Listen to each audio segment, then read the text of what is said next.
Next topic setting করো, অধিবৃত্তের সমীকরণ। অধিবৃত্তের সমীকরণটা কেমন হবে একটু বলে দিই, তারপর আমরা ওই ইউটি প্লাস হাফ এটি স্কোয়ারের গ্রাফটা।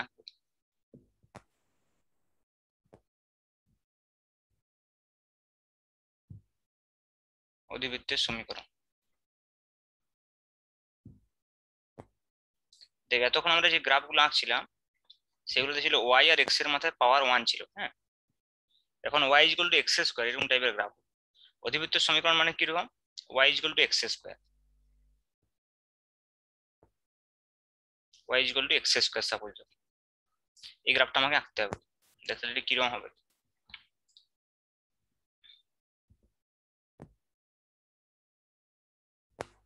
সাপোজ এটা আমাদের এক্স এক্সিস আর এটা হচ্ছে ওয়াই এক্সিস।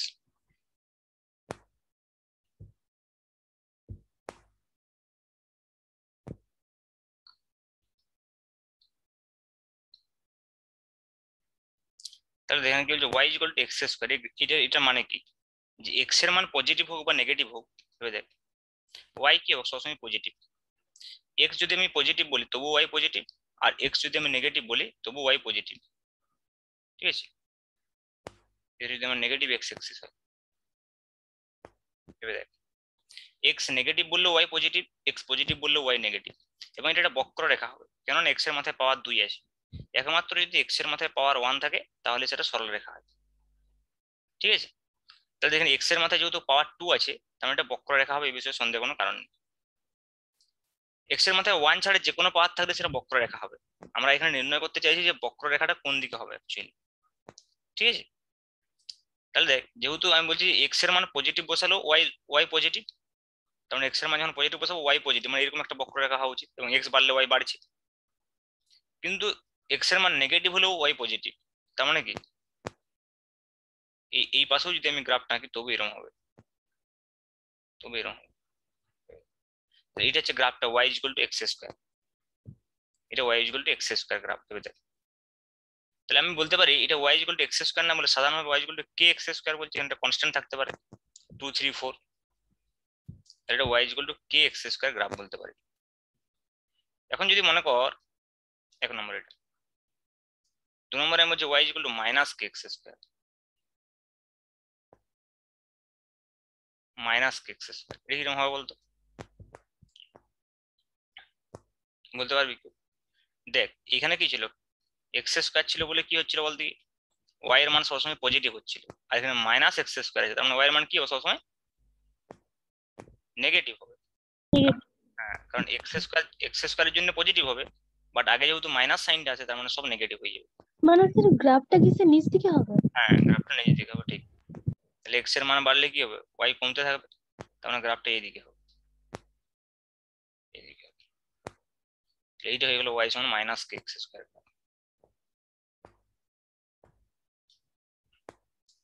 ঠিক আছে,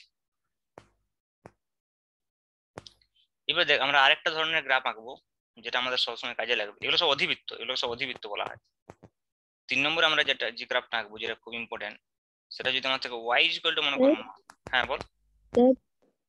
স্যার 2 নম্বরটা আরেকবার বলবেন? হ্যাঁ, এখানে এইটা বুঝতে পেরেছিস, y equal to K x স্কোয়ারটা সবসময় পজিটিভ হচ্ছে। হ্যাঁ স্যার, বুঝতে এবার দেখ, পেরেছি। হ্যাঁ এটা যদি সবসময় পজিটিভ হয় তার আগে একটা যদি মাইনাস সাইন দিয়ে দিই, তার পজিটিভ গুলো কি হয়ে যাবে নেগেটিভ। এই গ্রাফটাই কি হয়েছিল সব পজিটিভ এই সমীকরণটা অনুযায়ী, তাহলে এখানে কি একটা এক্সট্রা নেগেটিভ সাইন দিয়ে দিই, তাহলে কি হবে সব পয়েন্টগুলো নেগেটিভ হয়ে যাবে না।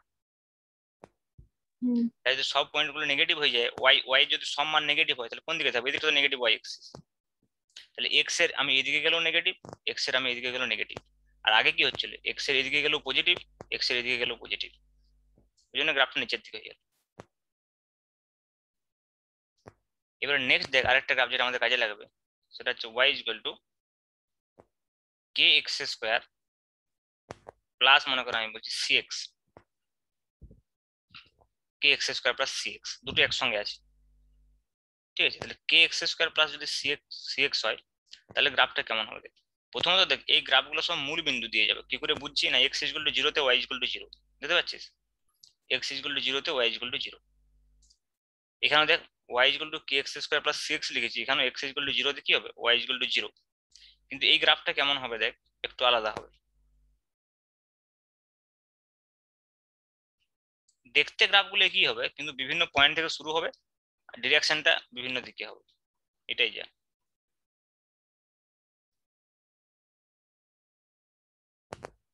ওয়াই এক্সিস, এটা এক্স এক্সিস। এবার আমাকে বল, এখানে কি দেখা যাচ্ছে, ওয়াই এক্স এর মান 0 হলে ওয়াই এর মান 0, তো আমার গ্রাফটা এখান থেকে শুরু হবে। এবারে বল, এক্স এর মান যখন পজিটিভ বলবো, এক্স এর মান যখন পজিটিভ বলবো তখন ওয়াই পজিটিভ, আর এক্স এর মান যখন নেগেটিভ বলবো, এক্স এর মান যখন নেগেটিভ বলবো তখন গ্রাফটা এই পাশে হবে, সেই গ্রাফটা আমাদের না আঁকলেও চলবে। কেন বল দেখি? কারণ দেখ, আমরা যখন ফিজিক্সে করব, ফিজিক্সে আমাদের নেগেটিভ এক্স এক্সিসটা দরকারই হবে না। কেন বল দেখি? কারণ এটা আমাদের সময় অক্ষ থাকবে, আর সময় অক্ষ কি এইদিকে থাকবে না। তার মানে এই যে গ্রাফগুলো আমি এঁকেছি না, এই গ্রাফগুলো আমাদের এই এই লেফট সাইডটা আমাদের দরকার হবে না, এই সাইডটা, এই সাইডটা আমাদের দরকার হবে না, ঠিক আছে? আমাদের গ্রাফগুলো এই সাইডটা দরকার হবে শুধুমাত্র। তাহলে আমাকে যদি y equal to K x square graph বলে, আমি ফিজিক্সের প্রয়োজনে শুধু এই পার্টটা আঁকবো। Y equal to minus K x square graph বলে ফিজিক্সের প্রয়োজনে শুধু এই দিকটা আঁকবো। তাহলে y equal to K x square plus যদি সি এক্স বলে, তাহলে ফিজিক্সের প্রয়োজনে এই দিকটাই আঁকবো। সেম গ্রাফটাই হবে, একই রকমই দেখতে হবে। এইটার থেকে কি হবে, একটু একটু বেশি খাড়া হবে। কেন বলতে কি? কারণ কি, একটা পার্টিকুলার এক্স এর মানে ওয়াই এর মানটা বেশি হবে আগেরটার থেকে। আগে ছিল শুধু কে এক্স স্কোয়ার, এখন কি হয়েছে, কে এক্স স্কোয়ার সঙ্গে একটা টার্ম যোগ হয়েছে। তাহলে কি হবে, আগে এক্স এর যা মান পাওয়া যাচ্ছিল এখানে, এখন এক্স এর মানটা একটু বেশি পাওয়া যাবে তার থেকে। কিন্তু গ্রাফের নেচারটাই কি হবে, দেখতে গ্রাফটাই কি হবে, দেখ এরকম। এটা কত, y equal to K x square plus c x. আমি নেগেটিভ দিকটা আঁকছি, তাহলে নেগেটিভ মানগুলো নিয়ে আমাদের মাথা ব্যথা করার দরকার নেই এখন, কারণ আমাদের লাগবে না নেগেটিভটা, আমাদের সময় অক্ষ লাগবে অনলি। তাহলে আমাদের পজিটিভ এক্সিসটা লাগবে। এবারে দেখ, কিন্তু যদি মনে কর এইটা মাইনাস থাকে, কে এক্স স্কোয়ারটা, যদি মনে কর আমি গ্রাফটা এমনি বলি, y equal to minus K x square plus c x, তাহলে দেখ কিরকম হবে।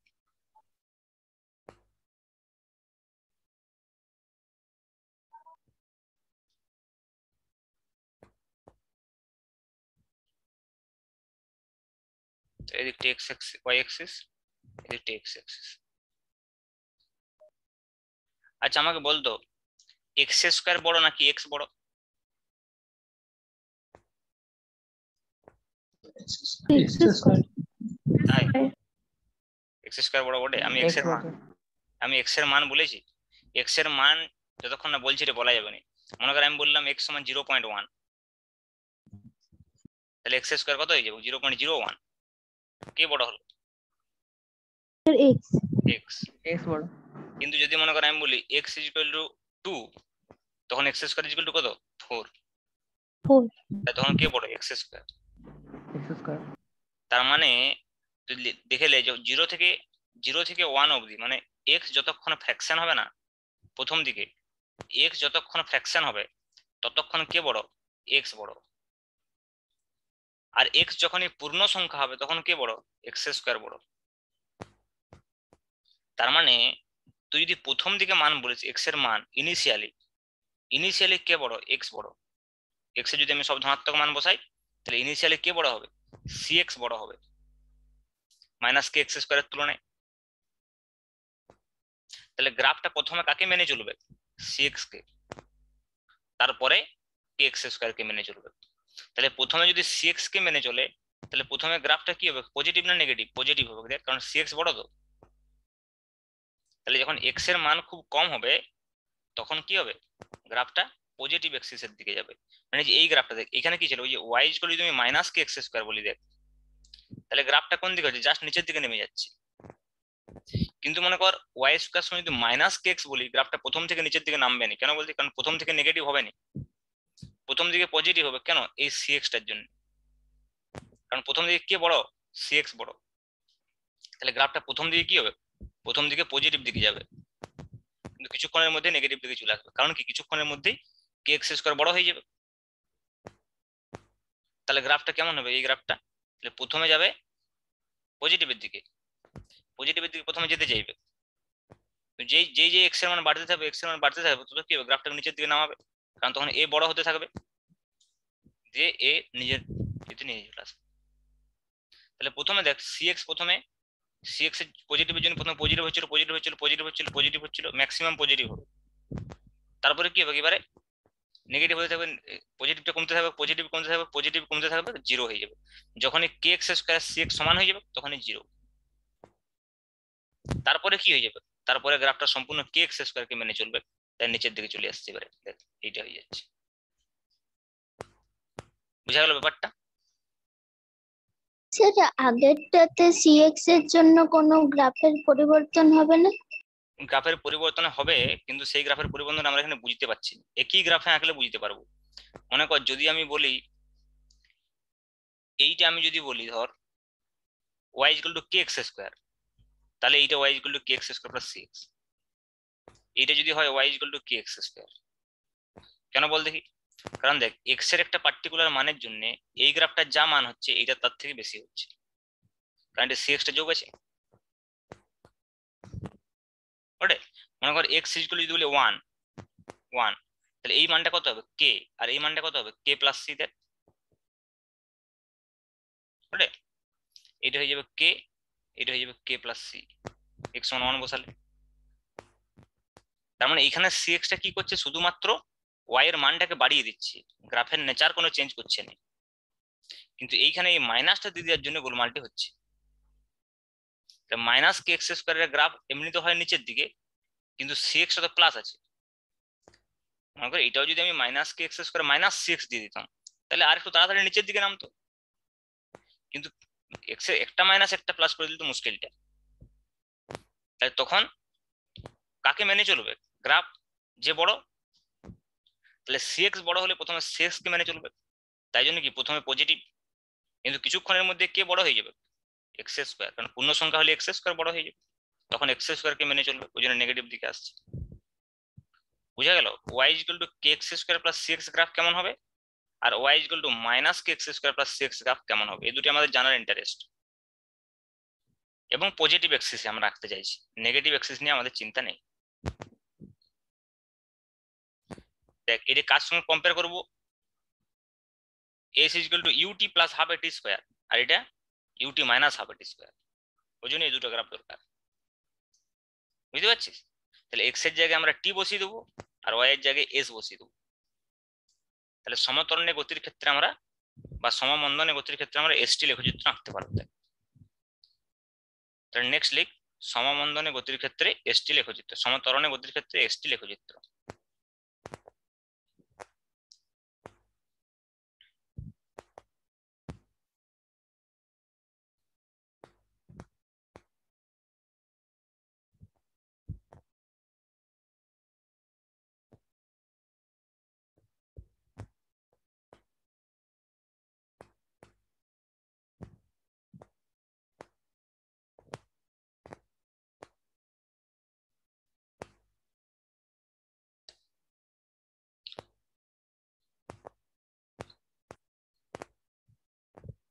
ওয়াই অক্ষ বরাবর এস আর এক্স অক্ষ বরাবর টি থাকবে, ওয়াই অক্ষ বরাবর এস আর এক্স অক্ষ বরাবর টি থাকবে।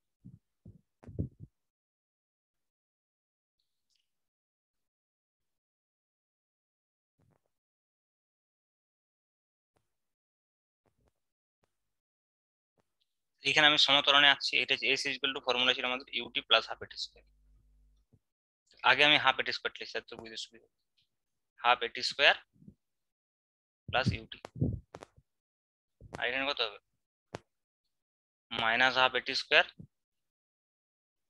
Plus UT.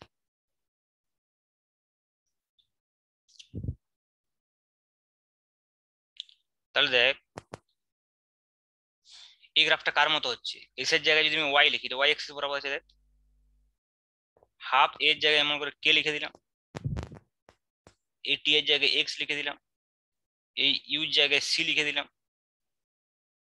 হচ্ছে y equal to K x square plus c x type, দেখ u t plus half a t square. ওই জন্য এই গ্রাফটা কিরকম এরকম। তাহলে কি হবে, দেখ আমাদের যত সময় বাড়বে তত কি হবে, সরণ বাড়বে। কেন? কারণ সমতরণে চলছে, তো সেটা ম্যাথামেটিক্যালি এখান থেকে পাওয়া যাচ্ছে y equal to K x square plus, এটা হচ্ছে অধিবৃত্তের কার্ভ। তেমনি এটা কি হচ্ছে দেখ, মাইনাস কে x square plus c x টাইপের হচ্ছে। তাহলে কিরকম হবে এরকম? এটা কি বোঝাচ্ছে না, দেখ যত সময় যাচ্ছে প্রথম কি হচ্ছিল, স্মরণ বাড়ছিল স্মরণ বাড়ছিল স্মরণ বাড়ছিল, দিয়ে স্মরণ ম্যাক্সিমাম, দিয়ে স্মরণ কমছে স্মরণ কমছে স্মরণ জিরো, তারপরে স্মরণ নেগেটিভ। দেখ এটা কখন কেসটা অ্যারাইজ করবে, এই কেসটা আমি একটা এক্সাম্পল দিয়ে বলতে পারি তোকে। যে সাপোজ মনে কর এটা একটা টাওয়ার রয়েছে, টাওয়ার, ঠিক আছে? এই টাওয়ার থেকে আমি একটা বস্তুকে ছুঁড়ে দিলাম উপরের দিকে, সর্বোচ্চ উচ্চতার উপর দিয়ে নিচে পড়ে যাবে। এটা হচ্ছে জার্নিটা, এটা দেখে এই গ্রাফটাতে বোঝাচ্ছে। কি বোঝাচ্ছে দেখ, প্রথমে কি হচ্ছিল, স্মরণ বাড়ছে স্মরণ বাড়ছে স্মরণ বাড়ছে স্মরণ বাড়ছে স্মরণ ম্যাক্সিমাম, এইখানে অবধি হয়ে গেল। তারপরে কি হবে দেখ, স্মরণ কমছে স্মরণ কমছে স্মরণ কমছে, কত হলো, স্মরণ জিরো এইখানে। এবারে কি হবে, এদিকে স্মরণ নেগেটিভ, এদিকে। বুঝে গেল গ্রাফটা? তাহলে গ্রাফটা ফিজিক্যাল সিচুয়েশনে এটার সঙ্গে কম্পেয়ার করতে পারবি, আর ম্যাথামেটিক্যালি এটার সঙ্গে, মানে অ্যাকচুয়ালি গ্রাফটা আসছে এখান থেকে, কিন্তু এটা ফিজিক্যাল সিচুয়েশনের সঙ্গে আমরা কম্পেয়ার করতে পারি যে কোন ফিজিক্যাল সিচুয়েশনটা মানছে। সমমন্দনে গতি, তাই আমি উপর দিকে ছুঁড়ে বুঝতে পারলাম উপর দিকে ছুঁড়লে মন্দনে হয়, সমমন্দনে গতি হয়, উলম্ব গতি সব থেকে ভালো এক্সাম্পল। আর এখানে সমত্বরণে বুঝতে পারছি যতক্ষণ যাবি তত বাড়তে থাকবে স্মরণ, যত সময় বেশি হবে তত স্মরণ বাড়তে থাকবে, ত্বরণে গতি চলছে। তাহলে বোঝা গেল গ্রাফগুলো কিভাবে করতে হবে। হ্যাঁ স্যার। হ্যাঁ এবার স্যার। এবারে দেখ আমরা এই গ্রাফগুলোর সাহায্যে আমরা এই সূত্রগুলোকে ভেরিফিকেশন করব গ্রাফের সাহায্যে। এ ভি সমান u plus a t s সমান u t plus half a t square, এইসব। তার জন্য আমাকে কয়েকটা বিষয় জানতে হবে। হ্যাঁ, কি জানতে হবে, যেমন ধর আমাকে জানতে হবে ডেরিভেটিভের জিওমেট্রিক্যাল সিগনিফিক্যান্ট কি, আর ইন্টিগ্রেশনের জিওমেট্রিক্যাল সিগনিফিক্যান্ট কি। হ্যাঁ, ডেরিভেটিভের ইন্টিগ্রেশন আমরা পড়েছি এর আগে, তাহলে আমরা জ্যামিতিক তাৎপর্য জানবো ডেরিভেটিভ, ঠিক আছে? তাহলে হেডিং কর অবকলনের জ্যামিতিক তাৎপর্য।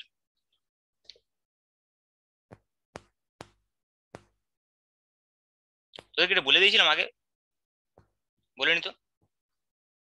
না স্যার। অবকলনের জ্যামিতিক তাৎপর্য,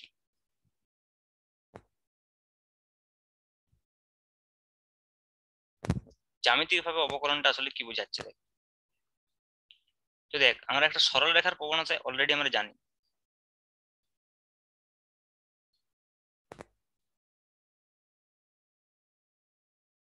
যে এইখানে যদি আমরা একটা সরল রেখা অঙ্কন করি আমরা,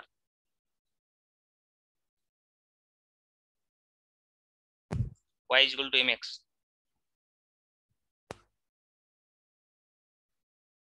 এই সরল রেখাটার নতি বা প্রবণতা আমরা বলেছিলাম থিটা হলে, কোনটা থিটা হলে নতি বলেছিলাম, নতি বা প্রবণতা বলেছিলাম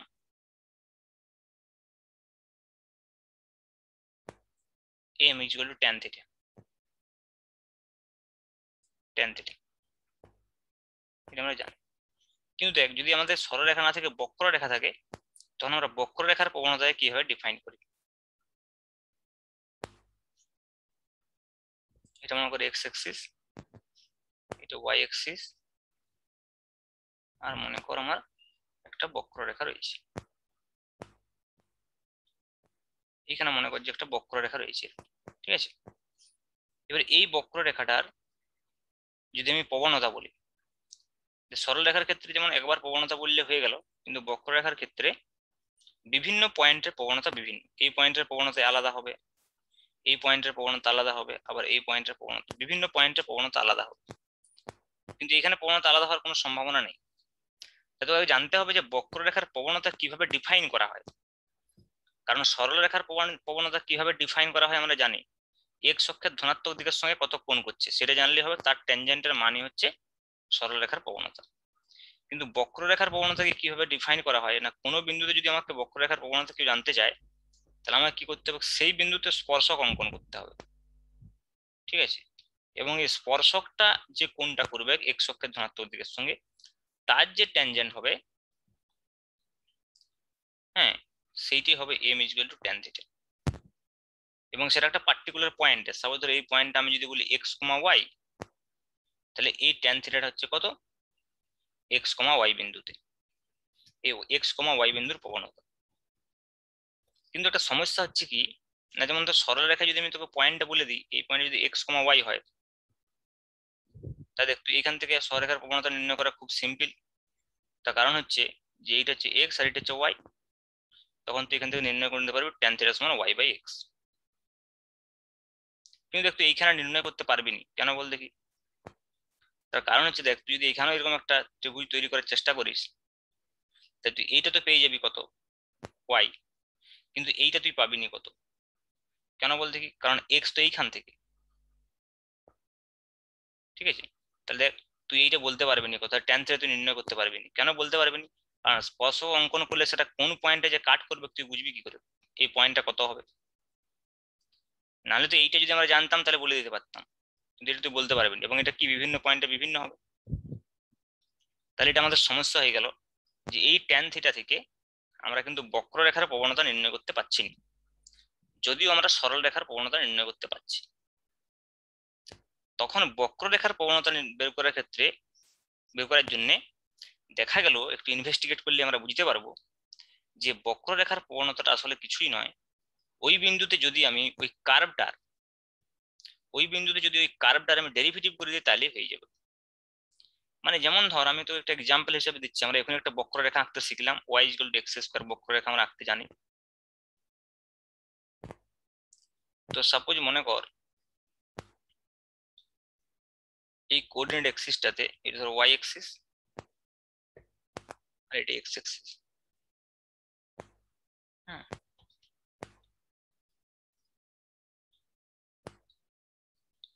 ওয়াই এক্স, তাহলে y equal to x square বক্ররেখা আমি এখনই এঁকেছিলাম, এরকম টাইপের হবে y equal to x square বক্ররেখা। এবার তোকে মনে করে বলা হলো, দেখ এটা আমাকে বলে দিতে হবে বক্ররেখাটা y equal to x square, y equal to x square হলে একরকম হবে, এক্স কিউব হলে আরেক রকম হবে। যে বক্ররেখাটার কথা বলছে সেই বক্ররেখাটাকে ডিফাইন করতে হবে। যেমন এখানে সরলরেখাটা বলেছিল y equal to m x, similarly আমাকে বক্ররেখাটাও বলতে হবে। তাহলে এই বক্ররেখার যে পয়েন্টটা আমি প্রবণতা নির্ণয় করতে চাইছি সেই পয়েন্ট আমাকে গিভেন থাকবে। সাপোজ ধরো পয়েন্টটা বলা থাকলো 2,3, তাহলে আমাকে 2,3 পয়েন্টে একটা স্পর্শক অঙ্কন করতে হবে। 2,3 পয়েন্ট যদি আমি স্পর্শক অঙ্কন করি আমি এটি পেয়ে যাব। কিন্তু প্রবলেমটা হচ্ছে আমি এই 2,3-তে এই থিটার মানটা নির্ণয় করতে পারবো না, কারণ এটা বোঝা তো ভেরি ডিফিকাল্ট যে এটা কোন পয়েন্টে ছেদ করবে। এক্সাক্ট ছক কাগজ চাই, এক্সাক্ট চাঁদা টাঁদা নিয়ে তাহলে করতে হবে, সেটা ভেরি ডিফিকাল্ট বেশি। যেটা সরলরেখার ক্ষেত্রে সরলরেখার ক্ষেত্রে কিছুই করতে হচ্ছিল না, জাস্ট ওয়াই এক্স। কিন্তু এইটার ক্ষেত্রে দেখ আমি আমি এইটাতে পেয়ে যাবো, লম্বটাতে পেয়ে যাবো ত্রিভুজটা 3, কিন্তু সমস্যা করবে ভূমিটা, এইটুকুটা আমি জানতে পারবো না, কারণ এই পয়েন্টটা কোথায় কাট করবে কেউ বলতে পারবে না, কত পয়েন্ট এটা। হ্যাঁ এইটা বলে দিতে পারে 3, হ্যাঁ এইটুকু আমি বুঝতে পারছি 3-এর থেকে কম হবে কোন একটা পয়েন্ট, কিন্তু কত পয়েন্টটা বলতে পারবো না, তাহলে আমি ট্যান থিটা নির্ণয় করতে পারবো না। ওই জন্য এটা একটা অল্টারনেটিভ পদ্ধতি ইনভেস্টিগেট করার চেষ্টা করা হলো। এবং যখন আমরা এটা দেখবো একটু পরে আমি বলছি, যে দেখা যাবে যে y equal to x square আছে, তো এটা যদি আমি ডেরিভেটিভ করে দিই না, তাহলে কত হবে, ডিওয়াই বাই ডিএক্স সমান 2x। এবার কি করতে হবে, যে পয়েন্টটা বলবে সেই পয়েন্টটা বসিয়ে দিতে হবে। যেমন এখানে পয়েন্টটা কত 2,3, তাহলে এক্স এর জায়গায় কত আছে 2 আছে, 2,3 মানে কত এক্স ইকুয়াল টু 2, তাহলে আমাকে ডিওয়াই বাই ডিএক্সটা কি করতে হবে, এক্স এর জায়গায় 2 বসিয়ে দিতে হবে। তাহলে 2 ইন্টু 2 সমান 4। তার মানে এইখানে যে ট্যান থিটাটা হবে সেটা হচ্ছে 4 হবে আসলে। তাহলে এটা কি বলছেন, আমি থিটা না বের করি আমি ট্যান থিটা বের করতে পারছি। তার মানে আমাকে যদি কেউ জিজ্ঞেস করে যে অবকলনের জ্যামিতিক তাৎপর্য কি, আমি কি বলতে পারি, যে বক্ররেখার কোন বিন্দুর প্রবণতা ডিওয়াই বাই ডিএক্সটা আসলে কি, যেটা ট্যান থিটা দিচ্ছে মানে এটা আসলে এম, তো তাহলে আমি বলতে পারি দেখ m is equal to d y by d x. এটা আসলে কি, ওয়াই এক্স লেখচিত্রের প্রবণতা, ওয়াই এক্স লেখচিত্রের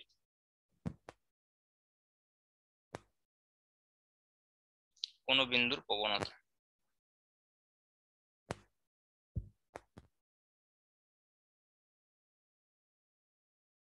ওয়াই এক্স লেখচিত্রে কোনো বিন্দুর প্রবণতা ডিওয়াই বাই ডিএক্সটা। কেন এটা হচ্ছে সেটা আমি একটু ডিসকাস করছি। যদিও আমার এটা না ডিসকাস করলে চলতো, ম্যাথামেটিক্সের বিষয়, তো একটু প্রসঙ্গক্রমে আমি ডিসকাস করেই দিচ্ছি যে কি করে এটা হচ্ছে। হ্যাঁ, যে কেন ট্যান থিটার একটা অল্টারনেটিভ ওয়ে হিসাবে আমরা এটাকে দেখছি।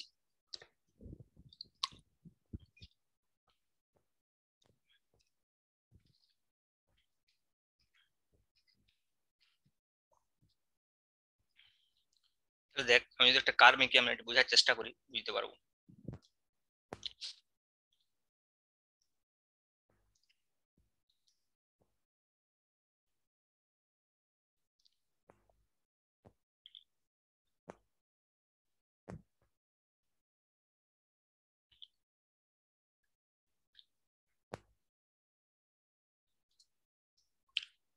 ওই প্রথমে যে কার্ভটা নিয়েছিলাম সেটা নিচ্ছি, মনে করি এটা একটা কার্ভ, দেখুন ভেবে দেখ। তো এর এই পয়েন্টটা মনে কর, এই পয়েন্টের স্থানাঙ্ক আমি ধরলাম x1, y1, আর এই পয়েন্টের আমি স্থানাঙ্ক ধরলাম x2, y2, x2, y2। আমরা এক কাজ করি, এই x1, y1 আর x2, y2 বিন্দু দুটোকে যোগ করি, এখানে একটা সরলরেখা পেলাম। দিয়ে আমরা এই সরল রেখাটার প্রবণতা নির্ণয় করবো। দেখ, কারণ সরল রেখার প্রবণতা নির্ণয় করে ইজি হবে।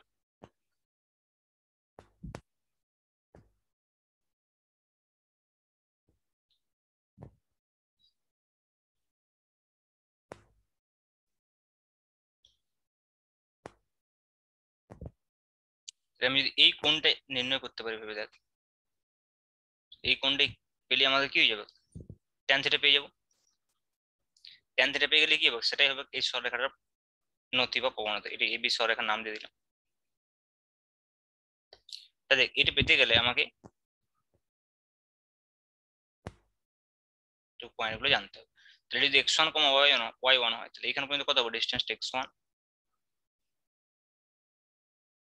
আর এই ডিস্টেন্সটা কত হবে, উপর দিকে ডিস্টেন্সটা y1। তবে তো এই পয়েন্টটা পেয়েছি x1, y1। সিমিলার দেখ, এই পয়েন্টটা কত হবে আমার x2,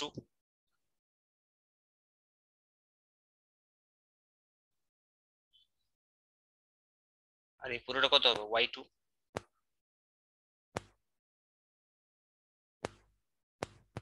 এবার দেখ, এই যদি y1 হয় আর পুরো যদি y2 হয়, তাহলে এইটুকুটা কত হবে y1। এই যদি y1 হয়, এটা y1 হবে। পুরো যদি y2 হয়, এটা যদি y1 হয়, এটা কত হবে y2 মাইনাস y1।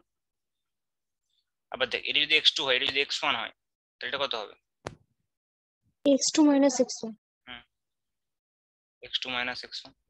এটা কত হবে x2 x2 minus minus x1 x1। তার tan থিটা লম্ব বাই ভূমি y2 minus y1 divide by x2 minus x1। তাহলে এখানে আমি tan থিটা নির্ণয় করি, তাহলে সেটা পেয়ে যাচ্ছি আমি লম্ব বাই ভূমি, তার মানে y2 minus y1 divide by x2 minus x1। তো দেখ, আমাকে যদি এই এবি সরল রেখাটার প্রবণতা বলতো, তাহলে কোনো চিন্তা থাকে না, এখান থেকে বের করে নিতাম। কিন্তু আমাকে তা তো বলেনি, আমাকে বক্ররেখাটার প্রবণতা জানতে চেয়েছে। ঠিক আছে, কিন্তু দেখ, আমি সরল রেখার প্রবণতাটাকে একটু মডিফাই করে লিখছি। আমি লিখতে পারি y2 মাইনাস y1 সমান নিশ্চয় ডেল y, y এর পরিবর্তন, আর x2 মাইনাস x1 সমান হচ্ছে ডেল x, মানে x এর পরিবর্তন। এখন দেখ, মনে কর যে এই সরলরেখাটার উপরে একটা পয়েন্ট, এই বক্ররেখাটার উপরে একটা পয়েন্ট, এখানটা x, y, x, y। আমরা কি চাইছি না, এই x, y বিন্দুর প্রবণতা চাইছি, মানে কি x, y বিন্দুতে স্পর্শক চাইছি, তাই তো। তাহলে দেখ, আমি মনে করি যে এ বি যে সরলরেখাটা আছে না, এই সরলরেখাটার লেন্সটাকে মনে করি আমি কমিয়ে কমিয়ে আসছি। কি হচ্ছে, এ বি সরলরেখার লেন্সটাকে আমি কমিয়ে কমিয়ে আসছি। তাহলে প্রথমে এখানে ছিল, এবার মনে কর এ বি সরলরেখাটাকে আমি এখানে টানবো। তারপরের বার আমি এ বি সরলরেখাটাকে এইখানে টানলাম, তারপরের বার আমি এ বি সরলরেখাটাকে এইখানে টানলাম। তারপরের বার আমি এবি সরেখাটাকে এইখানে টান, লাস্ট মেশ এবি সরেখাটা কি হলো, ওই বিন্দুতে স্পর্শক হলো। ভেবে দেখ, তাহলে দেখ এবি যে সরলরেখাটা সেটার দৈর্ঘ্যটাকে যদি আমি কমিয়ে কমিয়ে আসি, মানে কি x1 y1 আর x2 y2 পয়েন্টগুলোকে আমি এগিয়ে এগিয়ে নিয়ে আসছি, তাই তো। আসলে আমি কি করছি, তাহলে প্রথমে কি ছিল, এইটা x1 y1 এইটা x2 y2, তারপরে নিশ্চয়ই আমি ধরেছি এইটা x1 y1 এইটা x2 y2, তারপরে ধরেছি এইটা x1 y1 এইটা x2 y2। তাহলে x1 y1 আর x2 y2 কাছে চলে আসছে, মানে কি এদের যে পার্থক্যটা y2 মাইনাস y1 আর x2 মাইনাস x1 এটা কমছে। তার মানে যখন একদম এই পয়েন্টে চলে আসছে, একদম কাছাকাছি চলে আসছে, তখন কি x2 মাইনাস x1 প্রায় ইকুয়াল টু 0। তার মানে কি তখন ডেল্টা এক্স প্রায় ইকুয়াল টু 0। এটাকে আমরা কি বলেছি, ডেল্টা এক্স টেন্স টু 0, শূন্যের কাছাকাছি। তাই দেখ ডেল্টা এক্স যখন শূন্যের কাছাকাছি হয়ে যাবে, তখন কি হয়ে যাবে, সরল রেখাটার প্রবণতাটাই বক্ররেখার ওই বিন্দুর প্রবণতা হয়ে যাবে। তার মানে এই যে del y by del x, দেখ এই del y by del x কে যদি আমি একটা লিমিট লিখি, limit delta x tends to 0, এই লিমিটটা যদি এখানে পুট করে দিই, তার মানে কি বোঝাচ্ছে যে সরলরেখাটা এই জায়গা থেকে এই জায়গায় চলে এসেছে। তখন এইটাই কি হয়ে যাবে, সরলরেখাটার এই বিন্দুর প্রবণতা। আবার এইটাকে আমরা কি জানি ডেরিভেটিভের সংজ্ঞা অনুযায়ী, এইটাই হচ্ছে ডিওয়াই বাই ডিএক্স, এবং এইটাই হচ্ছে যে সরলরেখাটার প্রবণতা এম। তার মানে আমরা বুঝতে পারছি যে যদি আমরা ডেরিভেটিভ করি কোনো বিন্দুতে, তাহলে কি পাবো, সেই বিন্দুতে সরলরেখাটার বক্ররেখাটার প্রবণতা পাবো। বক্ররেখার প্রবণতা মানে কি, ওই স্পর্শকটার প্রবণতা, আর স্পর্শকটা কি সরলরেখা। ক্লিয়ার? বুঝতে পারছিস কেন এটা বলা হচ্ছে, যে একটা বক্ররেখার প্রবণতা কোনো বিন্দুতে নির্ণয় করতে গেলে আমার ওই বিন্দুতে ডিওয়াই বাই ডিএক্স বের করলেই চলবে। ওই জন্যই আমি কি করলাম, দেখ আগের অঙ্কটাতে যদি এরকম অঙ্ক আমার কাছে থাকতো যে y equal to x square একটা বক্ররেখা, তার 2,3 বিন্দুতে প্রবণতা নির্ণয় করো, তাহলে জাস্ট আমি কোনো ঝামেলায় না যেয়ে সিম্পল ডেরিভেটিভ করে দিলাম এবং পয়েন্টটাকে দেখলাম কত দিয়েছে। তাই পয়েন্ট আছে 2,3, তার মানে এক্স এর মানটা 2, ওয়াই এর মানটা 3, আর এখানে তো ওয়াই উপস্থিত নেই, ওই জন্য শুধু এক্স এর জায়গায় বসিয়েছি।